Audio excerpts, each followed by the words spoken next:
donc nin bɛɛ hakili suɲɛ baaraw de ka an ko don an ka jamana kɛlɛ yɛrɛ la k'an ɲɛsin kɛlɛ ma kɛlɛ min bɛ mɔgɔw farafara kɛlɛ min bɛ mɔgɔw yɔrɔ janya kow la n'o tɛ ni ladamu ko kun don bi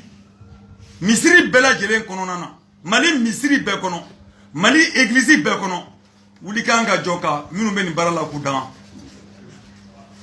mais n'olu dangabagaw yɛrɛ olu ni fanga bɛ ɲɔgɔn bolo nafolo bolo an bɛ taa min misiri man ka kɛ jamana kɔnɔ bi église man ka kɛ jamana kɔnɔ bi ni dangani man ka kɛ yɔrɔ min na k'a fɔ ko mɔgɔ minnu bɛ ka alakira sɔsɔ ko alakira k'u ka jɔnya dabila k'u bɛ ka mɔgɔw siri ka mɔgɔw kɛ tan ko jɔnya k'u halaki mais o tɛ fɔ dɛ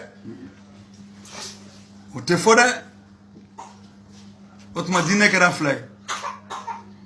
nafolotigiw ka silamɛya ani baarakɛlaw ka silamɛya chrétienw ka chrétien fantanw ka chrétienya ani nafolotigiw ka chrétienya a kɛra o de ye bi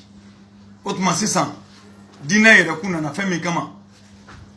olu tigilamɔgɔw olu de kan k'u bolo di ɲɔgɔn ma dɛ o de bɛ diinɛ yɛrɛ sanuya i komi alakira ye Mahamadu sallallahu alaihi wa sallam a ye alikaba sanuya cogo min na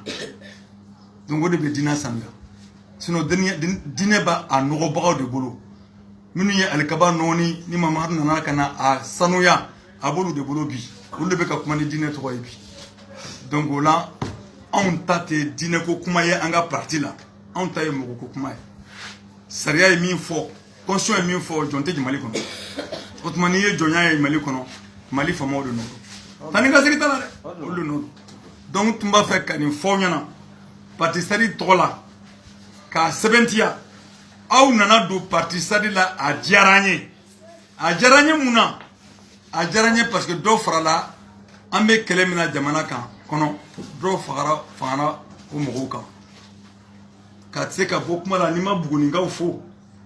kunu Buguni ye sira fila tigɛ mɔgɔ tɛ bɔ Bamako ka don Buguni k'i bɛ tɛmɛ ka taa Sikaso mɔgɔ tɛ bɔ Sikaso ka don Buguni k'i bɛ na Bamako u ye député kelen pe min ka mobile bila k'a bɛ se ka taa yɔrɔ yɔrɔ ka da ye o kɛra ne ni Bafɛrɛmɛ Sangare parti sadi tɔgɔ la ka da k'an ye kɛlɛ min kɛ Jango Sissoco premier ministre u y'a gɛn ka segin a ye delili bɛɛ kɛ k'a bɛ tɛmɛ ka taa Sikaso ko urgence b'a bolo u y'a gɛn ka segin wari b'a kun a nana a bɛ se ka taa Segu fɛ ka tɛmɛ ka taa parce que ale ye jamana cila dɔ ye o ale y'a dɔ ye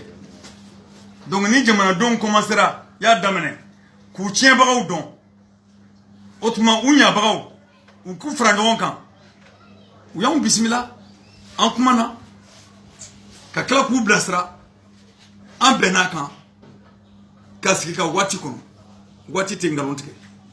donc n'an y'an wele n'aw ka donn'o la o fana y'an ka kɛlɛ dɔ ye o kɛlɛ ni sadi b'a la aw bɛ don a bɛɛ la hɔrɔnya kɛlɛ danbe kɛlɛ gɛlɛya kɛlɛ b'a la an bɛ je k'o gɛlɛya kɛ hali n'a sɔrɔ mɔgɔ dama sɔrɔla Gambana la ou bien parti association wɛrɛ la min tɛ sadi la an mago foyi t'o la nka k'a dɔn dɔrɔn k'a fɔ aw ka tɔn ka yiriwa o ka d'an ye mais parti ka yiriwa an k'an ka conseillers ɲini an k'an ka députés ɲini n'a ma ɲɛ kɔ an k'an ka président ɲini n'a ma ɲɛ o kɔ n'an bɛ kɛlɛ kɛ bolo o bolo ma an k'a f'u ɲɛna ko ni saya t'u ma anw t'olu to dun donc kɛlɛ bɛ dilan de kɛlɛ bɛ labɛn de kɛlɛ bɛ dilan de kɛlɛ bɛ labɛn mais bɛɛ tɛ jɛ cogo si la ka kɛlɛ kɛ n'o tɛ bɛɛ t'o tun bɛ fɔ kɛlɛkɛla nka ni kɛlɛkɛla farin sɔrɔla ka wuli k'u jɔ sari tɛ to kɔ donc o de tun b'an fɛ k'a fɔ aw ɲɛna ka walemadɔn tun y'a fɔ yɛrɛ ɲɛna nka natɔla kun kana ni n'a tun sera k'a tiri a ma se k'a tiri min sirilen b'u bolo an tun b'a yira journaliste la u k'a sirilen lajɛ mais an b'a ci journaliste minnu bɛ yan an b'a ci u ka whatsapp kɔnɔ o tuma an bɛna décision dɔ ta an ni radio Kayra an bɛna décision dɔ ta nin kuma in o ye proposition ye ne bɛ min kɛ radio Kayra ye an ka journée dɔ lajɛ radio Kayra tan ani radio fɛn fɛn bɛ sɔrɔ Mali kɔnɔ ka tugu an kan an ka journée kɛ pour dénoncer l'esclavage, l'état esclavagiste du Mali. Une journée de dénonciation de l'état esclavagiste au Mali. Au sein fait, mɔgɔ tɛ yen min tɔgɔ man ka fɔ n'a sɔrɔ i ye kojugu kɛ ni minnu ye ɲuman kɛ fana o tɔgɔ ka fɔ n'a sɔrɔ policier sɔrɔ la gendarme sɔrɔ la préfet sɔrɔ la maire sɔrɔ la min ko ma jɛn ni nin ye alimami sɔrɔ la min ko ma jɛn n'a ye k'o tɔgɔ kan ka fɔ bɛɛ ka dɔn k'a fɔ ko o ye mɔgɔ ɲuman dɔ ye o y'an dɔ ye mais minnu sɔrɔ la i komi commandant de brigade min ye fɛngɛ minɛ tuntun minɛ k'a minɛ k'a fili ka taa a datugu violon kɔnɔ a commandant de brigade tɔgɔ kan ka fɔ a jamu kan ka fɔ a y'a kɛ yɔrɔ min na kan ka fɔ o tuma o fana ye ko dɔ daminɛlen de ye parti sadi fɛ an bɛ parti sadi fɛ an b'o baara la fana an k'an cɛsiri musaka minnu b'an bolo an k'a di ɲɔgɔn ma kunnafoni min b'an bolo an k'a di ɲɔgɔn ma wulikajɔ min b'an bolo an k'a kɛ ɲɔgɔn fɛ o tuma an ka ko bɛ kɛ sɛnɛkɛlaw ka parti ouvriers ka parti ani kojugu kelen bɛ minnu na n'o ye musoyanfan ni a bɛ fɔ minnu ma ko laadalamɔgɔw olu ka parti an ka wuli n'o ye an ka jamana kuma bɔ baara de bɛ jamana kuma bɔ wa ni baarakɛla ma bɔ jɔnya kɔnɔna na baara tɛ kuma bɔ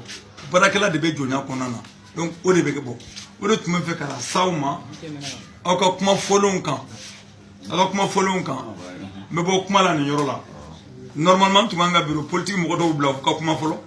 mais an tɛna na a to o cogo la ni bureau politique mɔgɔ bɛ min bɛ kuma ni mɔgɔ dama bɛ min bɛ kuma n'an y'o lamɛn an bɛ sɔrɔ ka ne bɛ sɔrɔ ka kuma kuncɛ